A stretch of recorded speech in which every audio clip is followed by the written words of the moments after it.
মাগুরা 2 আসনের প্রত্যেকটা হিন্দু পরিবার সহ সকল মা বোনের ইজ্জতের হেফাজতের দায়িত্ব নেব ইনশাআল্লাহ। পাশে দাঁড়াবো ইনশাআল্লাহ, থাকবো, জীবনের শেষ দিন পর্যন্ত থাকবো। আপনারা আপনাদের ধর্ম পালন করবেন, পাহারা দেব আমরা বিএনপি।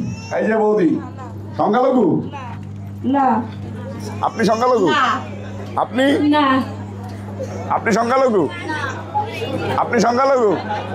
আমাদের নেতা বিএনপির ভারপ্রাপ্ত চেয়ারম্যান জনাব তারেক রহমান সাহেব প্রত্যেকটা বক্তৃতায় বলেন, আমরা বাংলাদেশি, আমাদের দেশে কোনো সংখ্যালঘু নেই। বিএনপির কোন নেতার দ্বারাই আপনারা নির্যাতিত হয়েছেন কিনা? হ্যাঁ, বিএনপি কোন নির্যাতন করছে? করে নাই। বিএনপির ভারপ্রাপ্ত চেয়ারম্যান জনাব তারেক রহমান সাহেব যদি কারো পাশে থাকে, কারো মাথার উপরে ছায়া হয়ে থাকে, সে কি এই বাংলাদেশের সংখ্যালঘু হতে পারে?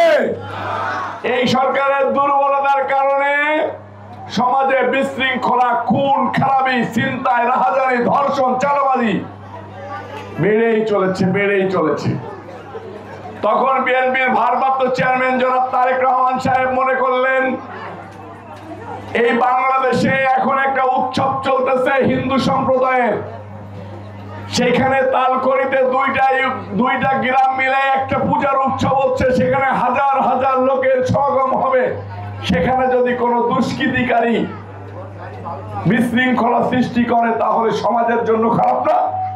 আপনার আমার জন্য খারাপ না? আমি আসিয়ার ধর্ষণের কথা মনে আছে আপনাদের?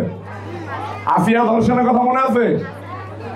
আসিয়ার ধর্ষণের পরে বিএনপির ভারপ্রাপ্ত চেয়ারম্যান জনাব তারেক রহমান সাহেবের নির্দেশনায় আমি ওই বোনের পাশে দাঁড়িয়েছিলাম। আমাদের একটা বোন 8 বছরের হিন্দু সম্প্রদায়ের শিশু বাচ্চা মেয়ে মোহাম্মদপুরে ধর্ষণের শিকার হয়েছিল, আপনারা শুনেছিলেন?